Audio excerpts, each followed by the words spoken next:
బడిగలిగిన రాజకీయ ఆర్థిక పరమైనటువంటి బలం కలిగినటువంటి వారు కాబట్టి కుటుంబరావు గారు ఇప్పుడు క్లియర్ గానండి ఏదైతే ఇందాక నేను చెప్పానో కొంతమంది పబ్లిక్ సర్వెంట్స్ అన్నమాట ప్రమేయం లేకుండా ఇది జరగలేదు. ఎందుకంటే ఎప్పుడైతే గనక మ్యారిటైమ్ బోర్డుకి అప్లికేషన్ ఇచ్చారో కూడా అనమాట వాటాల మార్పిడికి కూడా ఆగమేఘాల పైన అనమాట కేవలం కొద్ది రోజుల్లో ఒక వారం 2 వారాలు అట్లా కాకుండా కూడా పేపర్స్ అట్లా క్లియర్ అయినాయి. ఆ తర్వాత ఆడిట్ రిపోర్ట్ కూడా అనమాట మార్చి అందులో కొన్ని పేరాలు ఇగ్నోర్ చేసి 9 కోట్లతోటి సరిపెట్టి ఆ తర్వాత డబ్బులు ఏ విధంగా అనమాట చేర్చుకున్నారు అనేది అన్ని క్లియర్ గా తేటతెల్లంగా ఉన్నాయి. ఎందుకంటే ఇప్పుడు ఒకటి క్రైమ్ చేశారు, దోపిడీ చేసి కొట్టేసుకున్నారు, సీపోర్ట్ కూడా కొట్టేశారు, కేఎస్సిజెడ్ కూడా కొట్టేశారు. కొట్టేసిన తర్వాత కంపెనీలు ఫైనాన్షియల్ పారామీటర్స్ ఎట్లా మారినాయి 2021, 21, 22, 22, 23, 23, 24 కాకినాడ సీపోర్ట్ పెర్ఫార్మెన్స్ చూద్దాం.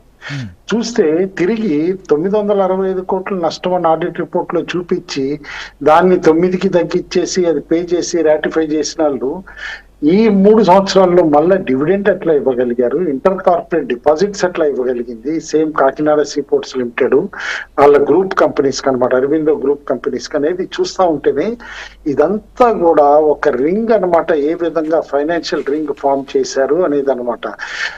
బాగా థరోగా ఇలాంటి క్రైమ్స్ మనీ లాండరింగ్ అవనియండి ఇట్లా ఈ మనీ ట్రాన్స్ఫర్ నివేదికలో కూడా దాన్ని అబ్జెక్షన్ పెట్టారండి. ఇప్పుడు కుటుంబరావు గారు చెప్పేది అదే సిఏజీలో వచ్చిందండి, సిఏజీ రిపోర్ట్ లో కూడా వచ్చింది.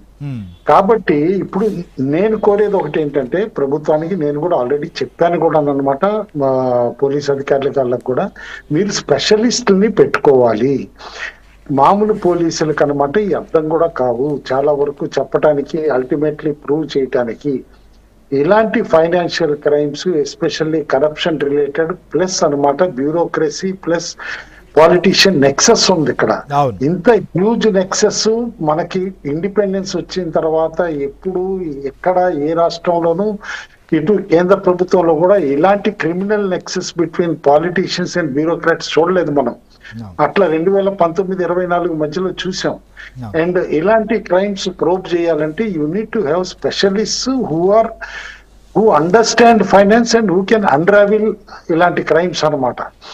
కాబట్టి అది కూడా ఇప్పుడు పోలీస్ అనమాట మన ఆంధ్రప్రదేశ్ పోలీసు ఆ స్టెప్స్ కూడా తీసుకుని దీన్ని ముందుకు తీసుకెళ్ళాలి. అవును సార్, చంద్రబాబు నాయుడు గారు ఇవాళ మీడియాతో చిట్ చాట్ చేస్తూ కూడా బలవంతంగా ఆస్తులు రాయించుకోవడం వ్యాపారాల్లో వాటాలు తీసుకున్నటువంటి ఘటన ఈ రకంగా అధికార అండతో చరిత్రలో కూడా చూడలేదు, గన్నబెట్టి వాటాలు తీసుకునేటువంటి పరిస్థితి ఎందుకు వచ్చింది అనేటువంటిది ఆయన మాట్లాడారు. కాబట్టి మీరు అన్నట్టుగా నిపుణులైనటువంటి వారిని కూడా నియమించుకోవాల్సిన అవసరం ఉంది. ఎందుకంటే ఆర్థిక పరమైన అంశాలని వెలికి తీయాల్సినటువంటి పరిస్థితి ఉంది కాబట్టి. సో ఇది ఎంత వేగంగా జరుగుతుంది అనుకోవచ్చా?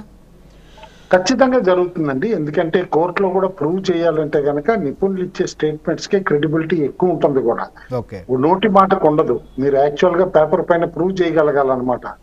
ఏది లైక్ ఈ బుక్ వాల్యూస్ దగ్గర నుంచి మొదలు పెట్టి ఆ తర్వాత ఎట్లా ఫోరెన్సిక్ వేలు ఏ విధంగా తగ్గించారు ఏంటి అనేది ఇవన్నీ కూడా. అయితే ఇక్కడ ఇంకో అనదర్ పాయింట్ ఉంది. ఏదైతే నేను ఇందాక అన్నానో విక్రాంత్ రెడ్డి రోల్ ఏంటి, రోహిత్ రెడ్డి రోల్ ఏంటి, ప్యారలల్ గా ఆ కంపెనీస్ దగ్గర నుంచి డబ్బులు ఏమన్నా మూవ్ అయినాయా, ఆ ఫస్ట్ 100 కోట్ల అడ్వాన్స్ 494 కోట్లు ఏ కంపెనీ నుంచి ఏ రూట్ లో వచ్చింది, ఇండివిజువల్స్ పేర్లు వెళ్ళిందా, ఇవన్నీ కూడా ప్రూవ్ చేయాల్సింది ఖచ్చితంగా ఉంది. ఈ ఇష్యూస్ అన్ని పక్కన పెడితే మోస్ట్ ఇంపార్టెంట్ ఇవాళ మనం ఇండస్ట్రియలిస్ట్ ని అట్రాక్ట్ చేద్దాము, ఇన్వెస్ట్మెంట్స్ ని అట్రాక్ట్ చేద్దాం అంటే ఒక రూల్ ఆఫ్ లా ఈ రాష్ట్రంలో ఉంది అనే కాన్ఫిడెన్స్ క్రియేట్ చేయాలి. ఎందుకంటే ఆ రూల్ ఆఫ్ లా ఉంది అనే కాన్ఫిడెన్స్ క్రియేట్ చేస్తేనే రేపు ఎవరైనా ఇన్వెస్టర్స్ వస్తారు, ఇండస్ట్రియలిస్టులు వస్తారు.